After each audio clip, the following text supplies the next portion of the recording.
Happy Wednesday, everybody. Brian Terrian here from the Disability Digest with Nadine Castillo, and he's back. Philip Price is here. I'm here. Glad to have you back today, Philip. Good to be here. Good to be back. All right, all right. Today we're going to talk about money, surviving the wait. A lot of the challenges that people express to us is like, oh my God, I'm going to apply for my disability benefits and it's going to take me 8 months for a decision and maybe I'll get approved. How do I survive? So we've collected tips from members, people like you that have gone before you, what they've done. There's no silver bullet, but perhaps some of the information that we will share with you will be beneficial. And if you're already approved, we're in hopes that you'll pass this information on. Ideally, you'll participate in our Refer a Friend program where you can kind of partner and mentor with somebody and guide them through the process and get paid for it. You'll learn more about that today and help them survive the wait. So that's what we have on tap. Also, Philip Price is running the largest, fastest growing Facebook group that supports people that are going through the approval process. Part of the reason why he's here today. You have some questions from the group, right? Yes. Good. We're going to cover those. And then we have a special presentation from Nadine about soft skills, where she shares her 18 years of experience in working with people and helping them become successful in the work environment, work from home environment. So we look forward to that segment All today. right. And for me, I'm just going to hang out, talk for a few minutes, share some information, and then we'll answer some questions. Oh, we're also going to have some folks join us if they'd like, right? How about you? Y- Would you explain to the people, Nadine, how they can participate? Yes, of course. So I know people are always excited to join us live and ask some questions. So we are going to do that today. Later, in the middle of the show, probably I'm going to drop in the Zoom link for Q&A. So if you've got questions, want to go deeper into today's topic, then we are inviting you to join us. So I'll be sharing that link later, and you just have to click on that to join. And just make sure that you drop in your question either in the comment section of this YouTube Live or chat me in Zoom so that we will know how we are going to be able to assist you with your question. Okay. Before we get on with the topic today, I have an announcement to make. Everybody, are you sitting down? Yes, we are. Our YouTube channel has been active since 2017, but we are shortly in the next few weeks, we're going to be making a major change in how we provide you with information here at the Disability Digest. We do these live events as a courtesy to help you understand how to get your benefits, keep them, maximize them. And to support this, we do educational videos, throughout the week.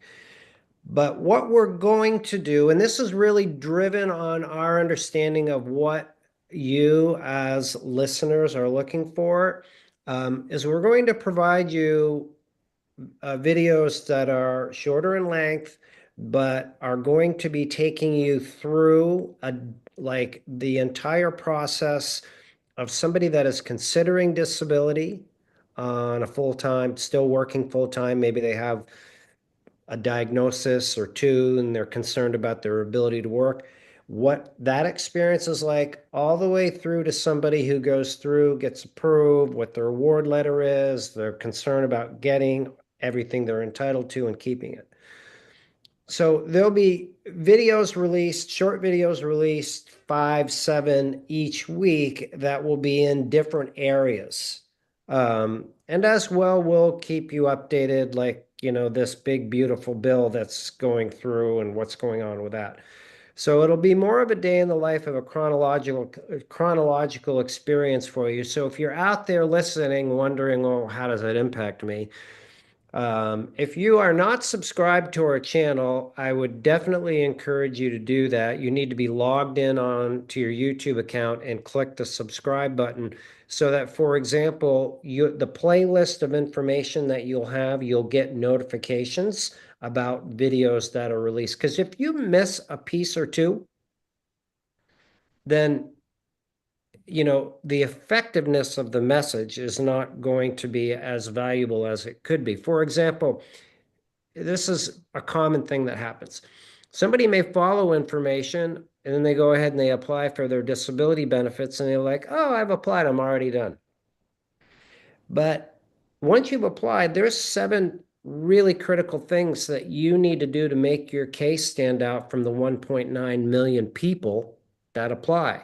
So every week there's going to be one of those 7. But if you're not subscribed and you don't get the notifications, you might get 2, you might get none. So that's how we can help you. Shorter, more concise, day in the life story, your job, log in, click the button. Okay, got it. We look forward to doing this. It'll be a whole new experience for us. All right. Where was I? Oh, we're going to talk about surviving the wait.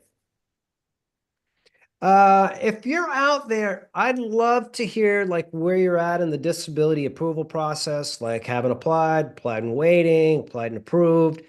Just drop us a note in the comments so we can kind of get a feel for where all of you are at out there. By the way, that is a gorgeous necklace you have on. Yes. So Brian gave this during our leadership recognition. So I'm proud to be wearing this. Awesome. It's my lucky charm. Oh, good. Well, keep wearing it. Keep I wearing it. will. Okay, now are you seeing the right screen here? Yes. Surviving the wait. Okay, put that over here. I think I moved the whole screen, didn't I? There. We are seeing the You're seeing the photo. tip? Yeah. Yeah, I want to get rid of this so maybe I can do this. I might have to do this. I'm new here, folks. Bear with me. What do you see now? Yeah, still the picture surviving the SSDI wait. All right. Yeah, usually there's a red button in the top left where I can get rid of it. All right, I'm going to go through it this way. The tips for surviving the wait, and then I'll put the link in the video in the chat afterwards so that we can kind of get on with the show here. So the first thing is, for those of you that are going through the disability approval process, the very best advice I can give you for surviving the wait is to win your case quickly. And that's what we teach you how to do here. When you join us as a member and you complete your profile, you can get introduced to an advocate who'll answer any questions you have. You get into our disability approval course, both the membership and the course. There's no charge for them. You can use the course to go through the approval process. If you don't want to do it on your own, then you can discuss representation as an option. But the point is that we want to emphasize is doing it right at the very beginning is mission critical, because if you don't, then you are not going to help your case stand out against the 1.9 million that are out there, and you're likely going to have your case denied. 36% get it approved, the initial application. And I know internally, when we use the information in the course and represent people, those numbers are much higher. So it definitely works. What to say, what to do, how to fill out the forms, how to go to the doctors, what evidence you need, all of those things. So Winning your case quickly is the best way to survive the wait. If you don't win it at the initial, and you could have, then it's likely going to take you about 3 years. So that is going to be a long time with low to no income. So that's tip number one. Tip number two is disability insurance. And this is commonly a benefit that's provided from work, like short-term disability, long-term disability. If you're working for an employer and you don't have it, then it would be good to inquire about it. If you're working independently and don't have it, you can buy it. And I would strongly encourage you to consider it because you can get up to 60% of your monthly income to help you stabilize your situation while you go through the approval process. And yes, you have to pay for it, but it's good insurance. You can, for $50, $70 a month, often for a common individual that's earning, like middle income, 60 to 70,000, you can pick up disability insurance. So maybe this doesn't apply to you because you're already approved and you have other people that are out there, even if they're healthy. You should definitely pass this message on because that one thing alone could be the difference of helping them survive the wait in the unfortunate event that they cannot work. This one area right here is where people fall into like major financial problems in my experience because they're not prepared to go a long period of time with no money. And it just creates a stressful situation. Next tip, state disability. If you're in California, Hawaii, Rhode Island, New York, New Jersey, look into your state disability program. California, in my opinion, has the best one where you have a bucket of money that's allocated to you and you can use that money to help you during this time that you're not able to work. There's other things like, if you were hurt on the job, then explore workers' compensation. That could be financials that could help you. Others have done back benefits, loans from family members. We have worked with landlords for individuals that we are representing to negotiate a reduced or no rent situation while they go through the approval process or while they finish it, and then using the back benefits to pay whatever is, owed to the landlord. I think I've done that 5 times in the last 3 years, maybe. It used to be that you could look at the Medicaid as a financial alternative where it would provide you with a little bit of money if you have low assets. But that whole thing is going through a major rehaul, and I don't see that as the same opportunity because of the criteria is changing. But I would still explore it anyway. You could offset some of your medical expenses and your medications by using Medicaid. So that would be the fifth. And we'll put this link in the chat once you're done. I know people that have looked at housing. Housing is usually a big expense. Oftentimes they could there's also a home share feature where you could share part of your home or you could move into somebody's home as a home share, depending on your situation. And of course, reduce your expenses. And for some people, if you're 62, 3, 4, you could look at your Social Security early retirement. You could take that when your disability gets approved. You would go from your current early retirement amount, which is a reduction of about 40%, back up to your full amount of your Social Security amount. The one catch there is if you don't win your disability account, a benefit amount, and you've applied and taken your early, that you're stuck with that early amount because you've taken it early. So last one, number 9, working. Double-edged sword. If you're working and trying to get your benefits and you're trying to prove that you cannot work, it's a difficult situation.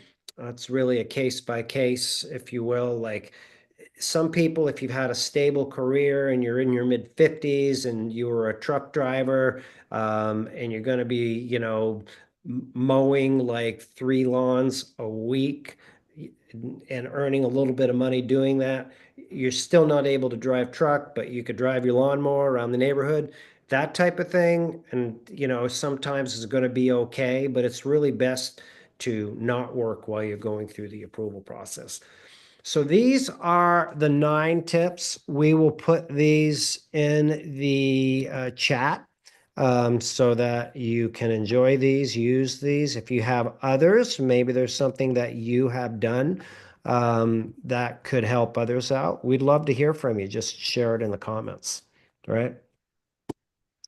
All right, let's get on with the next segment of the show. So we have Philip, you have some questions. Nadine, we also have questions in the chat, and then we'll welcome people live. How about we do this today? Philip, because we haven't heard from you in weeks, Yes. let's start with you, and we'll go through the questions from your Facebook group. Okay. All right. First one. At what step do you find out you're approved, denied, or denied? Step 4 or 5?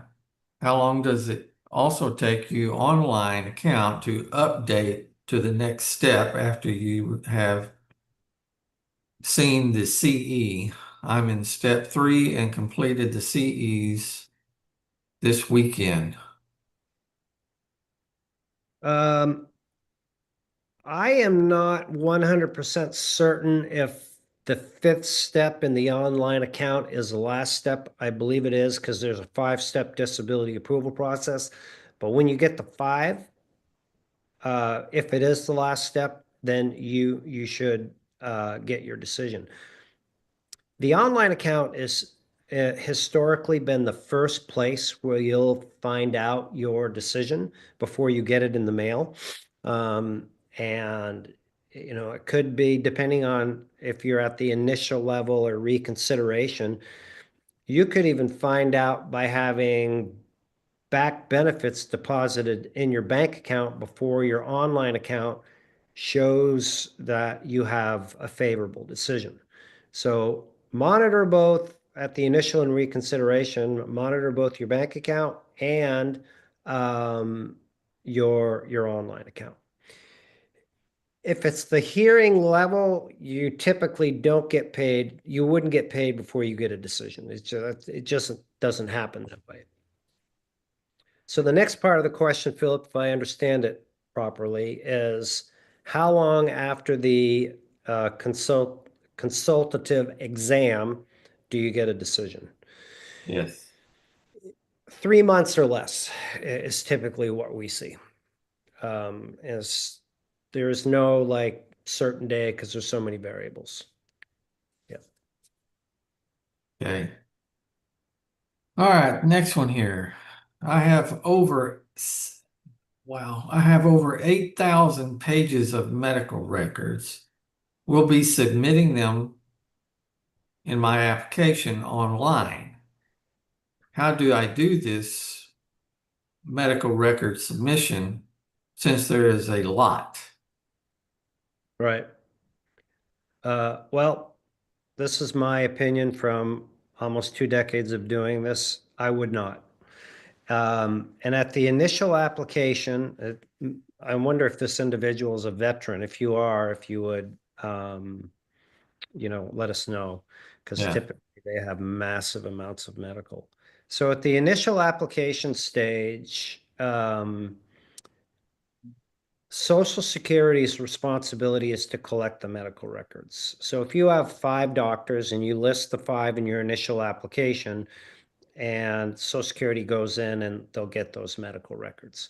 I'm going to circle back to why I, in my opinion, am suggesting that you do not submit the medical records.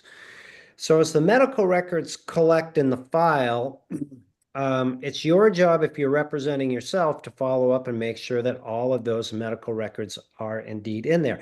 If they are not in there and they can't get them and the doctor's not submitting them, then that is the time you can step in and fill.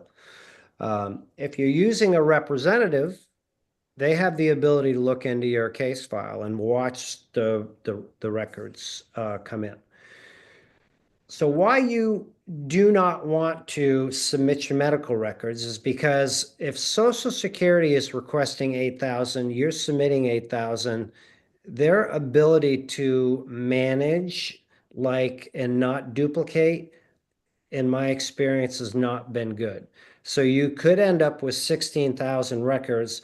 And if you think about an overworked new Social Security case examiner that's going to have a hard time with any medical records, let alone 8,000, and you're providing 16,000 and now they're duplicates, it really complicates it and can slow down your decision process.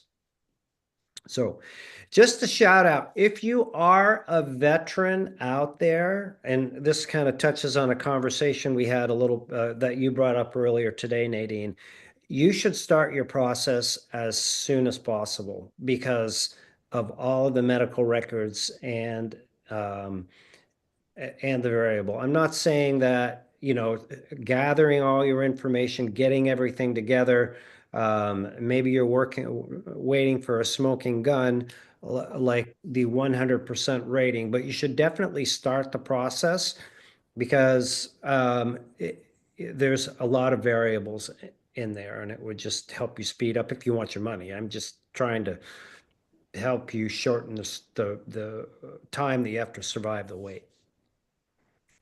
Good questions today, Philip. All right.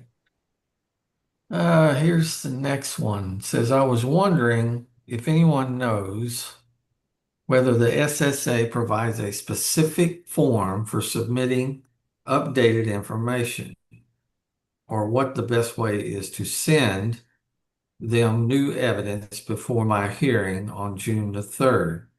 Should I go through a local OHO office directly? I feel like going through the Social Security Administration might be slower.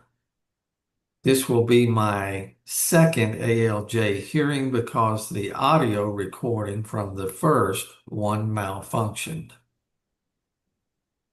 It sounds to me like you're going to a hearing without a disability attorney or non-attorney representative. And if you are, I am going to pray for you. I'm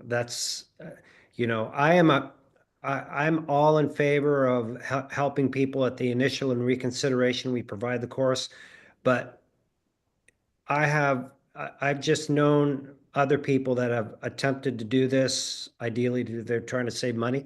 But it's just in the courtroom, there's just a whole different language and flow. But that's just my opinion. So if you are doing it on your own, this is one good example of why you should consider not doing it on your own, is because there is a process for submitting evidence, which if you're doing it on your own, there's a cover letter that has a barcode. You put the barcode on top of the evidence and you submit it via fax or via mail. If you are using a representative, they have access to your electronic file where they actually load all of the evidence directly in to the hearing office that reviews it and has it all categorized by exhibits. So you have a difference in the workflow. I was going to use the word disadvantage, but I'm trying to be positive here, where you're not able to electronically upload it and you have to use this manual process. So that's how you would do it with your local OHO office. So if you choose to pivot and you need help for your hearing, it depends when it is. If it's really like within the next month, it's going to be challenging to get somebody in there up and effective on it. But if we can help you here at the Disability Digest, join us as a member. If you're already a member, reach out to us. you could at least discuss that possibility with somebody and find out like what the pros and cons would be, how it would help you out. All right, a couple more here, then we'll turn it over to Nadine. Okay. Just wondering, haven't really seen this, but what does someone usually get for their disability payments? I understand it's based on work credits and a formula, etc. And I know what my husband receives, which is not a lot. Just started the process and curious. Okay. I guess they're asking what the average benefit amount is. Yeah. Well, the lifetime value of Social Security disability benefit package, this isn't my numbers, but it's $447,000. And that's Charles Hall. And this is money you would not receive, and that you wouldn't receive prior to taking like your retirement. So that's the big picture. The average check amount that we see here is around $1,560 a month. But to find out yours, if you've already started the application process, you would have to get out on the phone with Social Security.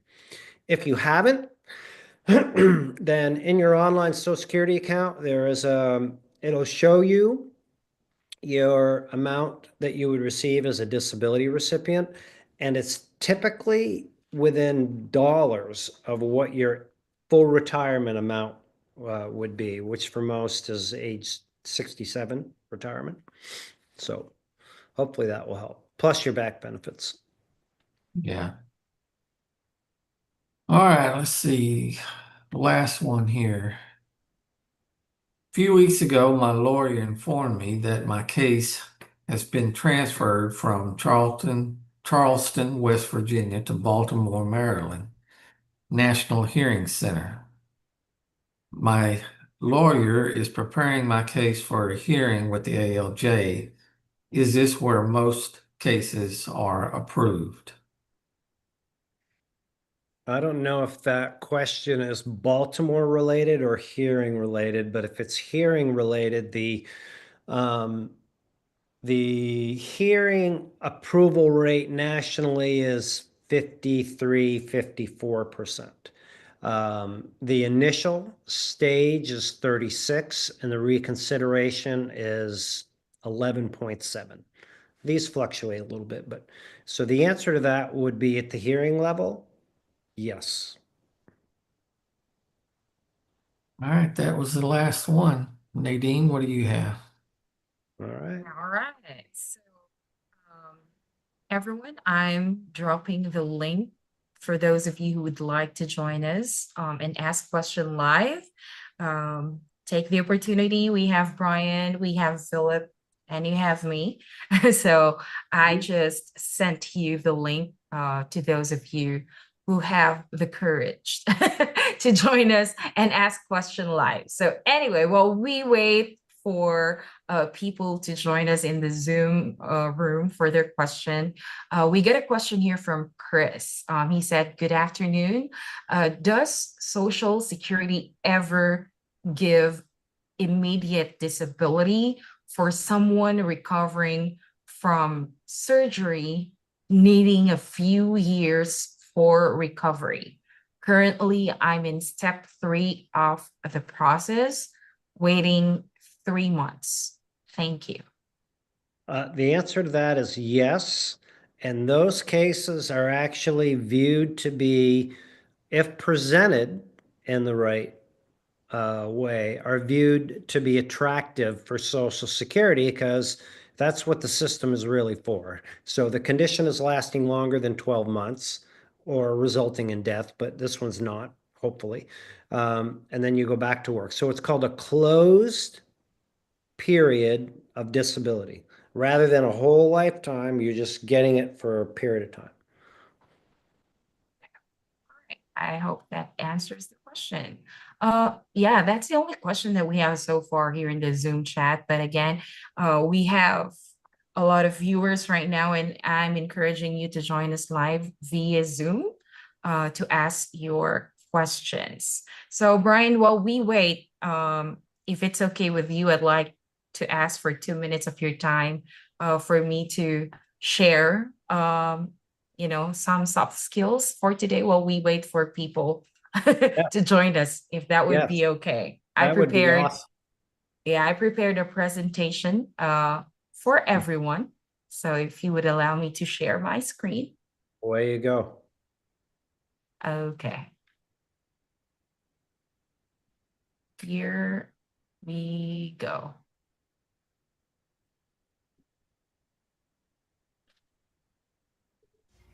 Hi everyone, I'm Nadine and welcome to today's Soft Skills Spotlight.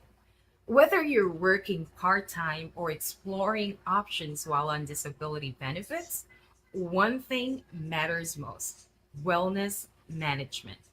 It's not just side topic, it's the foundation for your success. Let's break it into three quick pillars. First, stress management. Living with a disability takes daily energy, and stress only adds to that load, impacting sleep, memory, and even pain. In a simple practice like 5 minutes of deep breathing, journaling, or a daily check in: how am I feeling? What do I need? Can keep you grounded. Second is work life balance. You don't need to prove anything, so pace yourself. Set boundaries, schedule breaks like appointments, and protect time for what recharges you, like music, rest, hobbies, or even silence. Third, prioritize self care. Self care isn't a luxury, it's a maintenance. Hydrate, move a little, take your meds, celebrate small wins like finishing a work shift or making it through a hard day. If you're on SSDI, these habits are key to staying under limits and avoiding setbacks.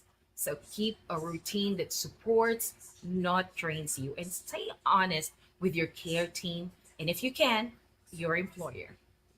Remember, wellness powers everything else.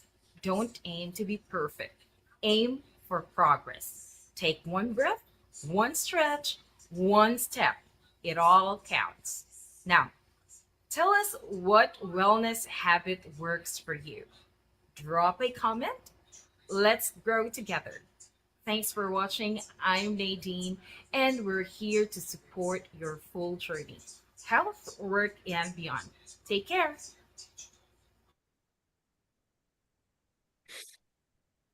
All right. So I guess we got an audience from showing that someone just tried to join us live in Zoom. But yeah. I just want to comment that was really good, and for those of you in the audience out there, well, hopefully you enjoyed it. But for me, I mean, those are all really good reminders. So thank you for the balance, celebrating progress, managing stress. Excellent. All right. So we have a John who is wanting to join us here in Zoom. I don't have his question yet, but John, if you can let us know what your question is all about. But if Brian would also take the risk and gamble and just let him in and see what he's got. Do you want to Sure. do that, Brian? Okay. Hi, John.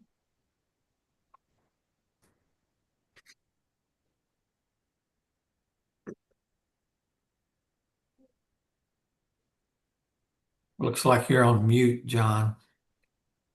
Yep. So, John, if you are using your phone, just tap anywhere on your screen. It will bring up the Zoom controls, and just tap on the microphone icon to unmute yourself.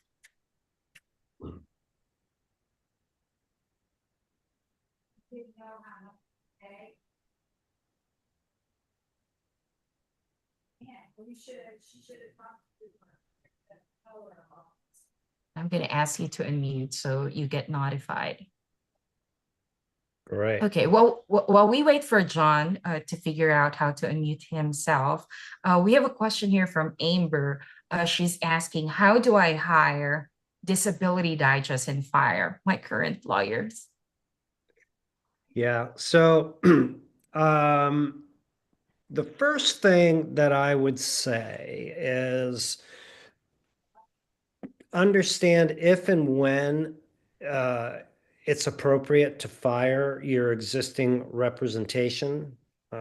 Sometimes people want to fire, and maybe it's because of a delay. That's something that they can't control. But if you have a real legitimate reason why you want to fire somebody, then um, you have to also consider the the expense of firing them, because if they've actually done work on your case, they can file a fee for the amount of work that they've done. And let's say they've done $2,000 worth of work on your case, then there's only the difference between the 2,000 and the 9,200 that another representative could get. So there's some things to consider. We have a course or a video that goes through in more detail, like the if and when part. So if you're a member here, just contact support at the Disability Digest and we can get you that. Or we're going to give you access to Benny at the end of the show here, our AI assistant. You can just ask Benny and he'll give you the answer to that. So that's a tip. But I would go through that to see if you can manage your existing relationship and get it in a working format first before you consider, firing and hiring somebody else. Now, I have a question that I'd like to ask. This is a common question that I get during calls with members. Um, they would often ask, how would the Disability Digest still be able to help them win their case if they're already in the middle of their application? Like, let's say they're already on step 3. Why would they still want to hire a representative if they've already started their application? Um, the primary, the number one thing is looking at the case file, all of the evidence that's in it. And let's say there's 5 doctors, like the veteran who had the 8,000 pages of medical records. Going through those and looking at where the smoking gun is, and then creating a case brief, case summary, communicating that to Social Security. A lot of people that qualify for benefits, but it's not communicated properly. They don't have the right evidence in the file. They've just really filled out an application online, and they've done some or none of the 7 key things to get their case approved. So that's it. I mean, for us, we've done this so many times for so long that we know exactly what to look for and exactly what to say. It doesn't mean that it works every time, but when you look at the national average of 1.9 million people applying every year and 687,000 getting benefits, there's a massive disparity. Now, some people quit. I get all that. But when we look at the results that we have, which I don't communicate our approval percentages publicly, but you could definitely ask an advocate, it's significantly different. And it's just that experience of knowing what to say and what to do because we've done it. Now, in relation to that, Brian, like I also spoke to members who would say, "Oh, I already applied, and I just wanted to wait for the initial decision. And if I get denied, that's the time that I would seek representation." Is that something that you would encourage them to do, or is it better to seek representation in the initial application? Well, it's better to understand their options fully and what they've done on there, what they've done for work, and then make that decision. And here's what I mean by that. Um, if they have gone in and top shelved and done everything, they've accurately filled out their forms, they know what to do when they're going to the doctors. They have the doctor support forms. They have evidence from their work. They've taken a little personal video of their limitations and have it in their case file. They've done all those things. Yes, the disability approval course, that's what it's designed for. If they haven't done that, then they really need they have to evaluate what they've done. If they've just entered their information in and then basically taken a guess at it, they should strongly consider readjusting their approach and going back and using the course and doing everything, or somebody to do it. Yeah. All right. All right. Thanks for that information. Now we have a question from Dwayne Berry. He said, "Hi, I applied September 2024. I reached step 4, January 2025, but there hasn't been any movement since then. Should I drop by the local SSA office here in Vermont?" Hey, a fellow Vermonter. I mean, we maybe get 3 a year because of our 630 something thousand people that are here. You can go to the local office. It depends on where you're at in Vermont. If you're at the initial phase, I still think it's Burlington that manages this. If it's a higher level, it's going to go to Manchester, New Hampshire, but that's definitely an option. The other thing you can do in Vermont, if it's been 5 months, if you get to like the 6 month mark, and you're not getting anywhere, I would, it's my personal take, I don't know what your political position is. I would contact Bernie's office, Bernie Sanders.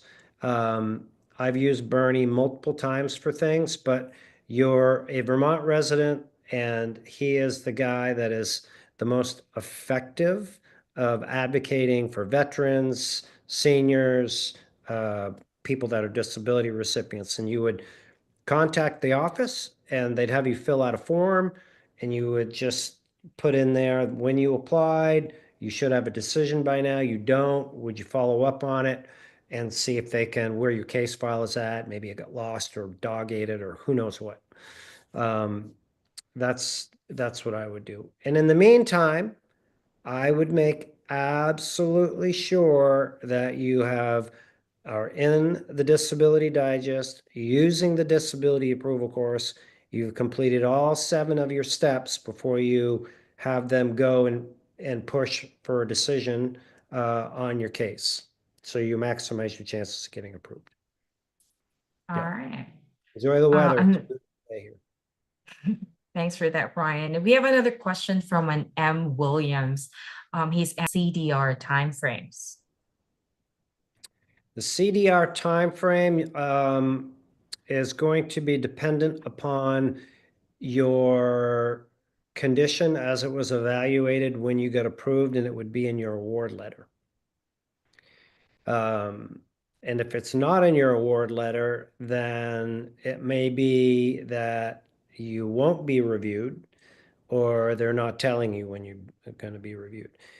So this is really kind of a gray area, because if you have a condition that has no possible medical improvement, like it's a terminal condition, then it's likely that you're not going to get a review.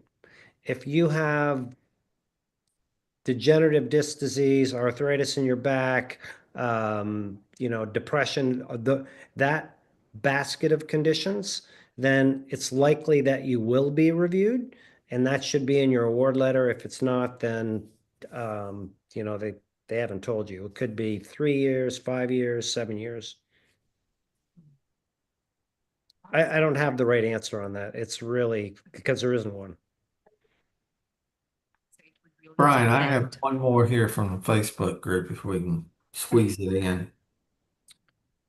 Fine by me. You all right, Nadine? Yeah? Yeah, of course. All right. Go All ahead. right.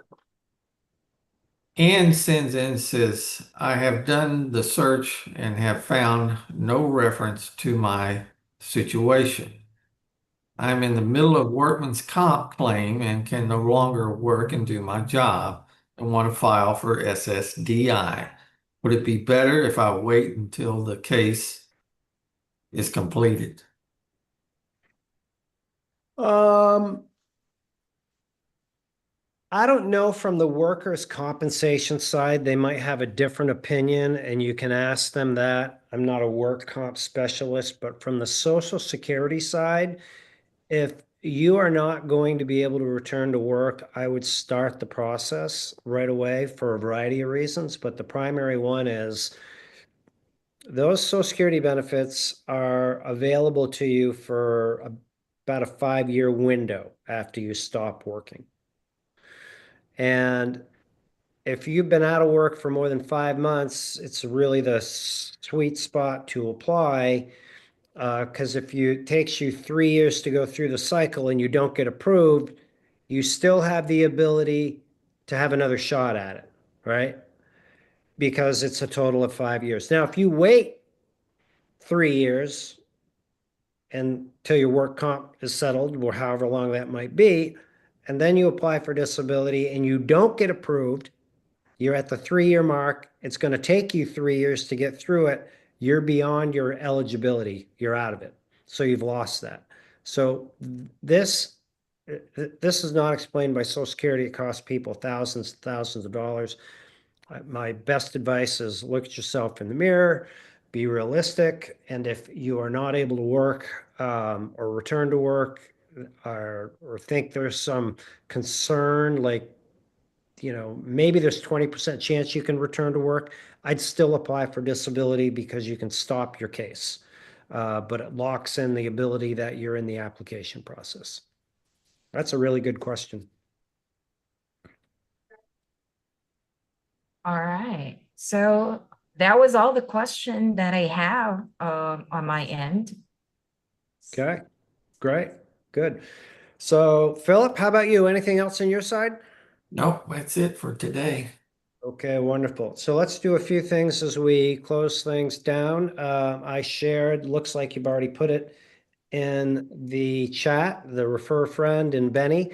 So if you're out there and you know somebody that could benefit from getting their benefits approved, you can work with us through our refer a friend program, which is in the chat. Click the link, enter their information, and we'll bring them through the process. You get $100 for referring them.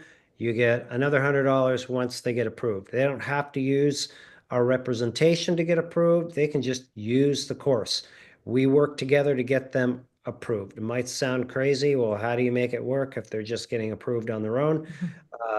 But some people will use the course, some people won't, and it all works out. So that's one. If you are still looking for answers, like what was maybe you have how much money I can make and keep my benefits or something like that, then we have Benny in there who can answer questions in 44 different areas. So you can use Benny as a resource. And we will be back here next week. We are starting now at the time of 11:57. So mark your calendars and come back. And one last thing, prepare yourself for the transition into the new YouTube channel structure. We're going to provide you with step-by-step detailed videos, day in the life, broken down into all the different categories that we have. So there'll be ones like if you're working full-time, haven't applied, applied and waiting, applied denied, approved, concerned about your CDR, want to go back to work, you've got Medicare questions, the recent news about the political influence on that, on your benefits, check related questions. So there's going to be all of these different groups that will have the information that you need so you know right where to go to get it. And so the key step for you is to subscribe to the channel. You need to be logged into your YouTube account to do that. So that will help you out with the videos, but the videos are just really the concept part of to do it. The actual how to do it, the disability approval course, the live support, the access to Philip Price's Facebook group, all of that is available through your membership here at the Disability Digest, where you can join us as a member at no charge. Then you complete your profile and that will put you into the right information that can give you all the details on these different little segments that we're going to provide you. All right. That's the plan. Philip, Excited to have Nadine, that news. wonderful to have the band back together again, right? Yes. Thank you for your contribution today with the questions and the soft skills segment. It's been wonderful. All right, everybody, enjoy your day. Till next time. See y'all. See y'all. Bye for now.